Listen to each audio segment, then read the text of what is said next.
All right, what do we talk about today? We're gonna speak about the female role of a sister archetype, and especially when we look at our stories, the sister archetype, for whatever reason, is used quite badly. I think she's either a catalyst for some sort of fight amongst the men basis, something that happens to her, some tragedy, and is related to your honor in some form, or she's just the younger sister that you're protecting at all times, or she's the elder sister who's the motherly figure by default. So all of these archetypes that we see of sisters, which are not the most inspiring. Actually, she kind of ends up replacing other roles, and she's not the most critical part of the story in that sense. And that's a little sad, because if you look at familial units, sister and sister brother bonds are very critical, because this is maybe the only bond that you have from the time you're born till you die. So this has the continuity of being a mirror in your life more than any other relationship, including your parents and your life partners and your best friends and friends, right? But somewhere we don't value that.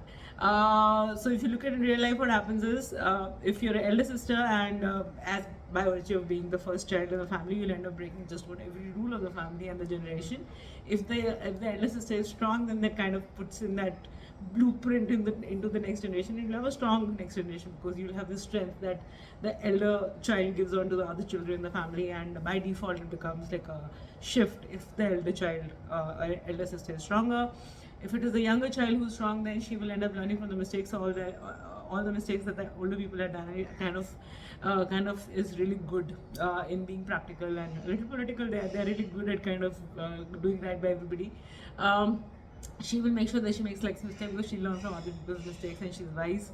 The middle children, I don't have a sense of this, but a woman as a sister is also a great mirror. That mirror can repel. That mirror can attract. That mirror can be very strong. It can also make you insecure, because she will fight her own wounds, and that will also expose your wounds as a sibling, especially because you both come from the same family unit. So while you may have different ways of showing the wounds, you would, if she confronts it, then she will kind of force you to confront it, because you're watching her confront it, and it may be hard and it may be ugly. But if she has the wounds, then so do you, as a part of the family of the same like brother sister or sister, and you could have really two different siblings if there is contrast, right? Like one of you could be really like a rebel, or the the dark horse of the family, and the other one could be really like traditionalist, and it does everything right and is like the good child. So that's the one mirroring that you kind of see. Or you could be like similar people if you don't have that much wounding in your childhood, and you end up becoming a really good strong unit as you grow older, and you would grow old with each other, and that's the brilliant part of it, right? So I think sister is really critical role needed in society as a fabric, in a family as a fabric, especially for generational growth. But somewhere we kind of don't really look at this role from that eye, and I wonder why. Why do we not give this value to this role, or this person who's with us from the time we are born till we die?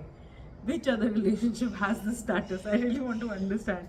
But yeah, so this ends this, and this was fun. 5 days of looking at female characters, female archetypes and stories. And the hope is that we kind of drop all of it, all the archetypes, all the worldviews, and we kind of look at everything from a fresh view, and from our own lived experiences, and tell those stories. So the archetypes change, and we look at new ways of looking at people's stories, characters, and we don't refer to the past. We don't refer to something already written. We create new models. We create new story formats. We become more interactive. We have new characters. We have new worldviews.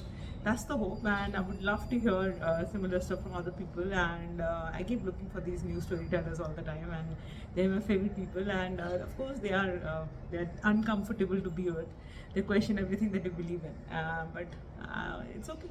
What else is life for? I mean, it's in the discomfort that there's beauty and there's diamonds, right? And these people are really inspiring, who kind of break the mold, and attempt is to break the mold as much as possible. Not easy, but also quite fun at the same time. No, thank you, and let's see what else do we do going forward in 2024.